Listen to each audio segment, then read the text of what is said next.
it's Steve here again from the Studio One Soapbox, and in today's video, part 2 of our analog mixing in the box, we're going to deal with mixing itself.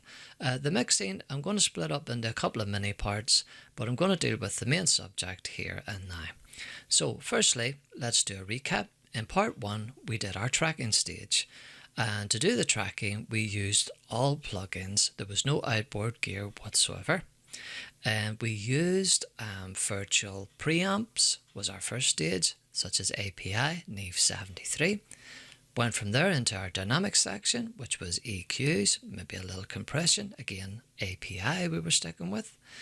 From there we had our virtual API console, which we created with Slate lovely plugins.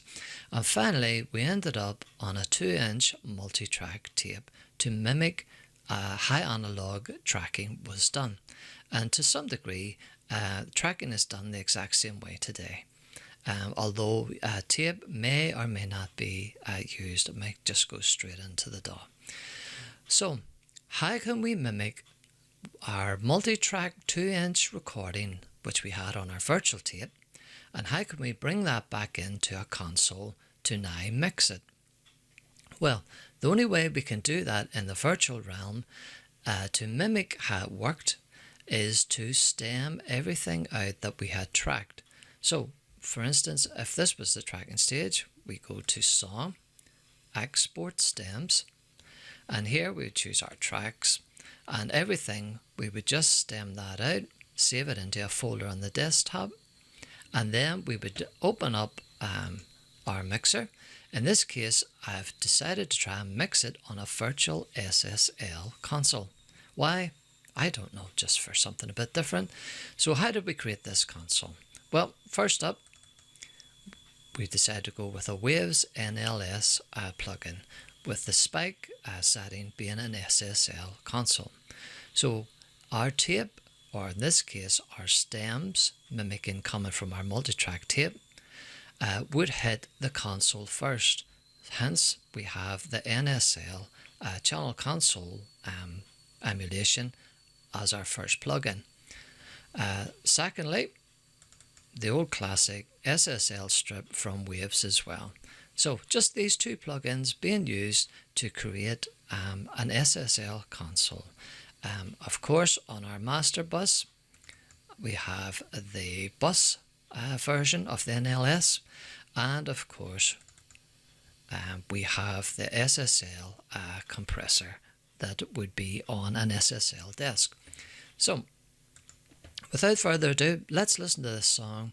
As I'd said in the blog, a lot of engineers consider most of the mix to be done in the tracking stage, because the idea is to get the tones right, to get the sounds right, and have it coming in and being recorded almost the way we want it. So when it comes to mixing, the song is practically mixed itself, and we're only really maybe shaping or contouring or taking out odd little frequencies, but we're certainly not spending hour after hour after hour trying to mix a song and trying to even change the basic guitar tones that we have got, and on, messing with the snare for hours. Basically we will have sorted that out at our tracking stage. This is how it was done in the analog world. So without further ado, let's play a little bit of this song, and I think you'll agree it's sounding pretty good. Very little I have processed so far. I think the only thing I have done maybe here on the Fox Buzz, yes, I have added the compressor settings, and I have rolled off a high pass filter at 100 Hz. So let's hear how this is sounding through our virtual SSL console, ready to mix. Here we go. 'Cause I can feel the quicksand, I'm sinking and it feels okay. Anyway, the motion of the ocean is calm before it's frozen. I think you'll agree, it sounded reasonably well. Let's see if we can find the chorus. I need it for myself. I mean it for myself. I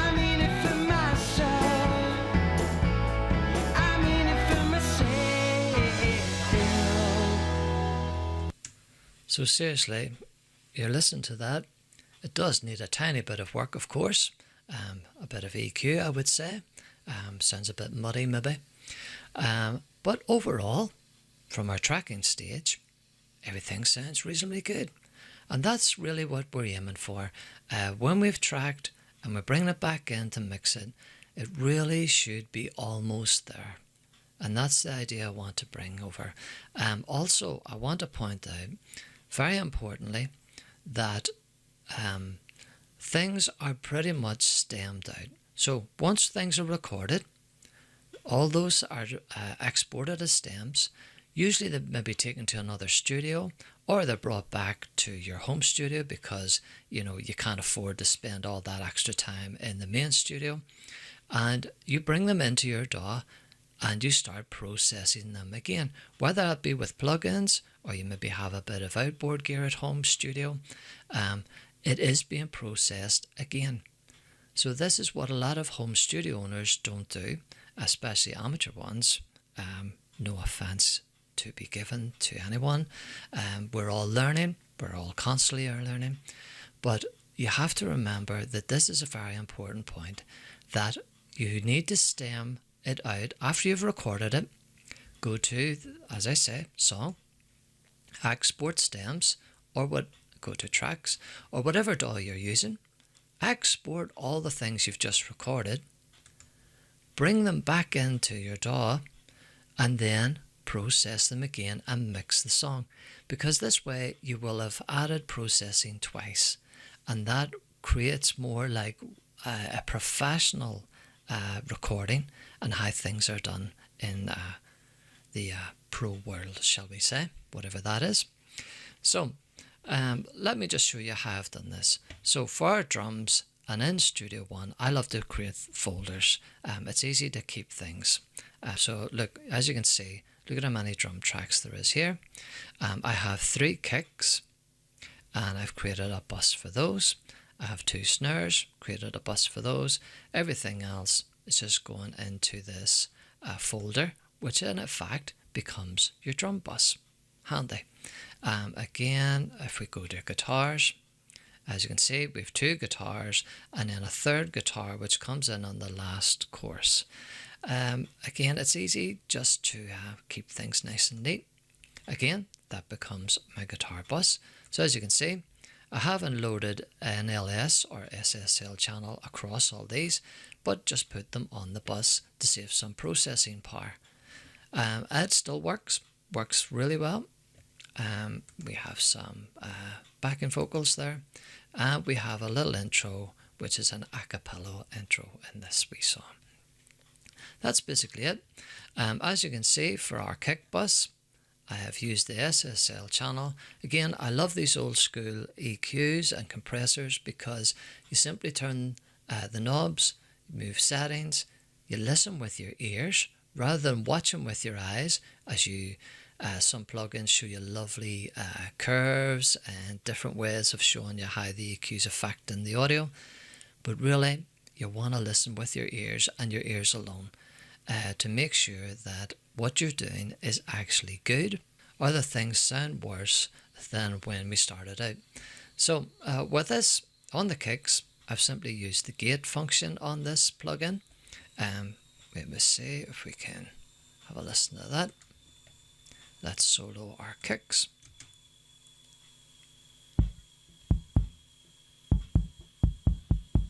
It is a bit low, hope you can hear that okay. Okay. I've done the same. Just simply use the gate for our snare.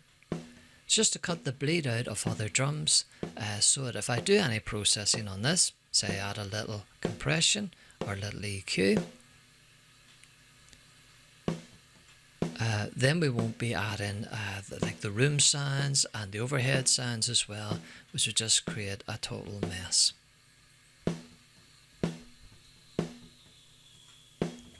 Here we go. On my own, I need it for myself. I'm in it for myself. So there you go. That's basically it. That's our SSL console. if I could scroll down here a little bit just to show you what I've did with the backing vocals. Let's hold on. Let's get rid of that. Go to backing vocals where they kick in towards the end, and bring that back up. And what I've did is added a Sound Toys micro shift just to add a bit to backing vocals. So as you can see, I've already started to mix this a little. Not too much processing. I have a little processing on the vocals, just brought in the compressor and the high pass filter. And wait a bit here, what this sounds like on those backing vocals. Summer's gone, summer's gone, summer's gone, summer's gone. Just a nice effect, isn't it? Gives it a nice spread. Okay, so the purpose of this really is not to show you how I would now mix this song, because we all do things differently. Always remember, there is no right, there is no wrong. It's whatever makes the song sound the best that it can be. Whatever you need to do to make it and get it to that level, that's the way to go. And whatever way you use, that's how you do it. So, as you can see, the most important thing again is to mimic bringing this into our console. And since we can't use a virtual tape and bring all those recordings that we had on it on our multi-track tape and bring it in again, the only way to mimic that, as I said, is to stem the song out, then drag it back into your DAW in a new session. Create your SSL console or whatever you want it to be. As you know, let me put this up. Presonus have been excellent in giving us, where is it now? The FAT channel. That is a great plugin. You can use it. I'll just drag it across here just so you can have a look at it. There we go. As you can see, if we can't afford to buy the SSL Waves package or the NLS, Presonus, we can use this to mimic it. There's our gate, which I've used on the kicks and the snares. There's our filter for doing high pass filtering. We've got a nice compressor, and we have a 4-band equalizer, and indeed we have a little limiter at the end. And I can say the FAT channel is excellent. Don't let anybody tell you any different. It is absolutely superb. So you could use that. Also, I should really mention here that you don't need to use NLS, because as you can see, because each one of these is on a bus, I can use the built-in console shaper. Now, with this, there's a lot of debate as to how best to go about using it. For me, I like using that. Yep, that's all it is. 0.5 on the drive. That's it. I turn off the noise because if you go back to analog days, we spent hours trying to get rid of noise. We were worrying so much about the noise floor. You had noise off transformers, noise off valves, noise off the equipment itself. You maybe had just electrics and everything. You had the circuitry of the console itself giving you noise. And, all that building up was not something that was desired back in the day. The same with the crosstalk. I mean, if you think of adding crosstalk onto our drums here, where there's already bleed, as you can see, I'm already using, on the SSL, I'm using the gate that comes on that plugin to filter out crosstalk on the drums. So we definitely don't want to be adding that back in. But it's rumoured that the console shaper is based on an SSL console. So we could simply load that up on all our channels and just take it from there. So there's no need to go out and purchase any plugins whatsoever. I just used the NLS because I wanted to kind of keep it quite specific. And, as you can see, that really is the layout that you would find on an SSL console. and on our master bus there is the SSL compressor. So just to keep the look of the thing more than anything else. But certainly you could use the console shaper, and you could use the fat channel plugin and do the very same thing that I'm doing here without having to purchase any plugins whatsoever. So really that's it. The point of this whole video is, the main point is this, that in our tracking stage everything went to a virtual 2-inch multi-track tape.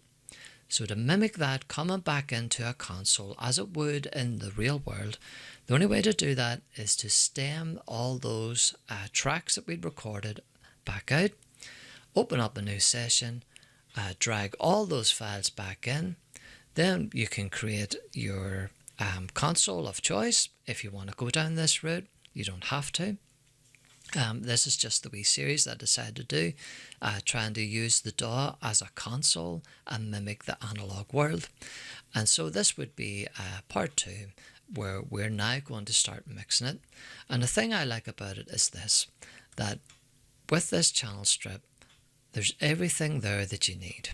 The only thing lacking would be, say, a bit of delay or a bit of reverb, which we would send to effects channels anyway. Also, say for instance we were mimicking the analog world and we didn't want to use the SSL console compressor or the EQ. Well, let's say for instance on our guitars, what we could do is add an effects channel, and say for instance the old classics. Let's go in here, go to our favorites. Let's see, where are you? There we are. Say we had an 1176 and we wanted to use that for our guitars instead of the SSL compressor. So we just bypass the dynamics section. We send this to FX1, which we could call 1176.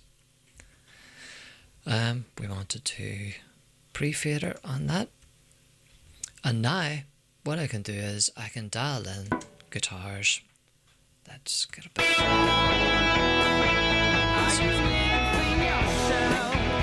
I can use 76 instead.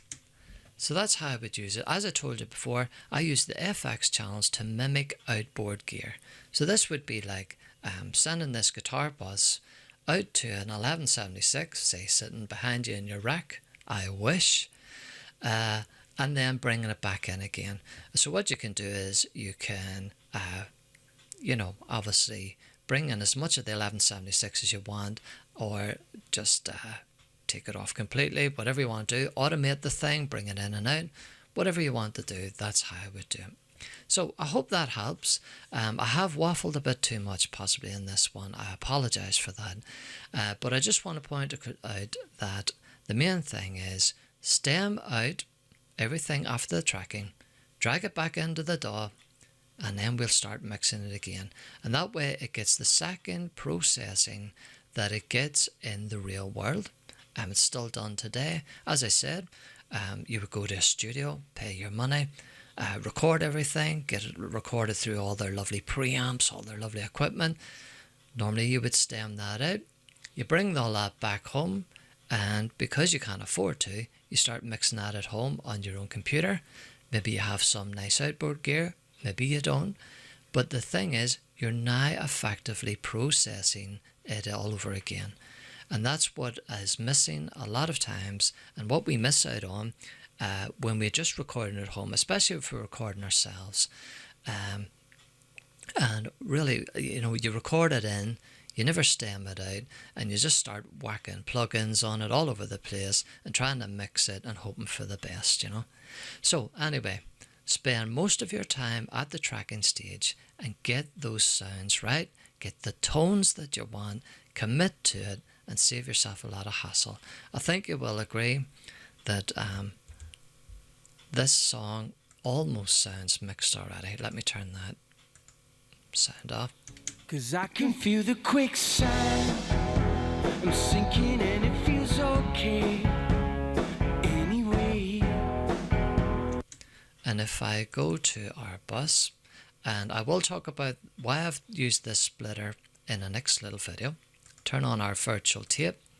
In this case, the tape now changes from a 2-inch multi-track to a 1/2-inch 2-track, because now we're going to create a 2-track stereo song, which then will be sent off to mastering.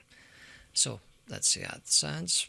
That's if it plays, because this really tasks my little computer. Here we go. The motion of the ocean is calm before it's frozen. I'm on my own. Turn the tape off. And in it for myself. I'm in it for myself. Summer was a black sky. I woke every day at night.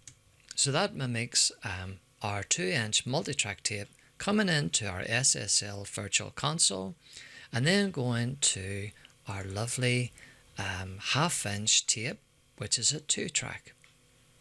So there we go. That's how that we do things there. And I will talk about the next video if you want to tune in, and I will tell you why I use a splitter on the master bus.